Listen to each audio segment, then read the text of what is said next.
Hey everyone, welcome to Digital Grid. Ever heard about fourth dimension? Let's take a look at one of the most interesting theories. Now before we begin with fourth dimension, let's take a look at one dimension. Here's a line you can see which is the first dimension. A line only has infinite length and no width. Now a point which will be our 1D creature. Theoretically a point has no width, no length and no height, it's just a point. A point on a line can move in two directions, forward and backward. Let's say that it is our x-axis. It has no sense of going up or down, or coming out of the line. So that was our 1D line. Now how can we make a two-dimensional plane from one-dimensional line? We are gonna stack them in such a way that the 1D character cannot control or is out of our point's reach, that is, we can stack an infinite number of lines along z-axis or y-axis. By doing this we can create a 2D plane. Now in this two-dimensional plane our 2D creature, let's say this triangle, can move forward, backward or go right or left, or any combination of them, but cannot come out of the plane and reach to another height level. It's just not possible for our triangle. Now if we take our 2D planes and keep stacking an infinite amount of these planes on top of each other in the z-axis, the only axis that our triangle cannot move in, we can get ourselves a 3D space which is infinite in terms of height, length and width. And what is a 3D character?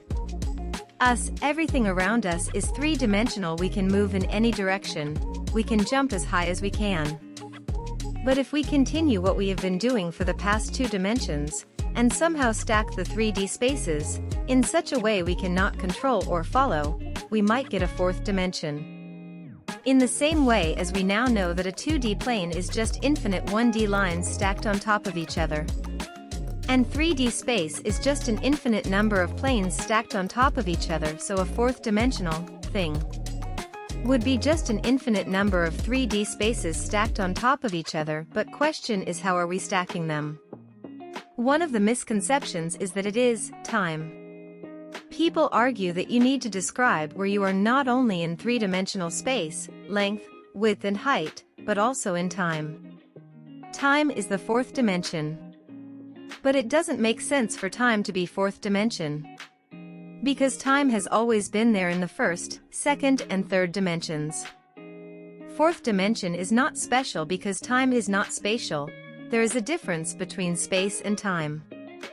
The correct answer is that we, as 3D creatures, can't fathom the fourth dimension. It is impossible for someone to make a 4D object. We are incapable of that, but we have named one, and it is called a tesseract. A tesseract is just a cube on steroids, similarly to how a cube is an upgraded square, and a square is a next-level line segment. A generalization of a cube in other dimensions is called a hypercube. On another note, if we take a 3D object, let's say this cube, and bring a light source near, we can see that it creates a 2D projection, or a shadow as a square. This next sentence requires a leap of faith. Just like a projection of a 3D object onto a 2D space creates a 2D object, a projection of a 4D object onto a 3D space forms a 3D object. In other words, a shadow of a tesseract is three-dimensional. We can assume a cube. This theory can be continued and we can get an infinite number of dimensions. It's just not humanly possible for us to understand them. Thanks for watching.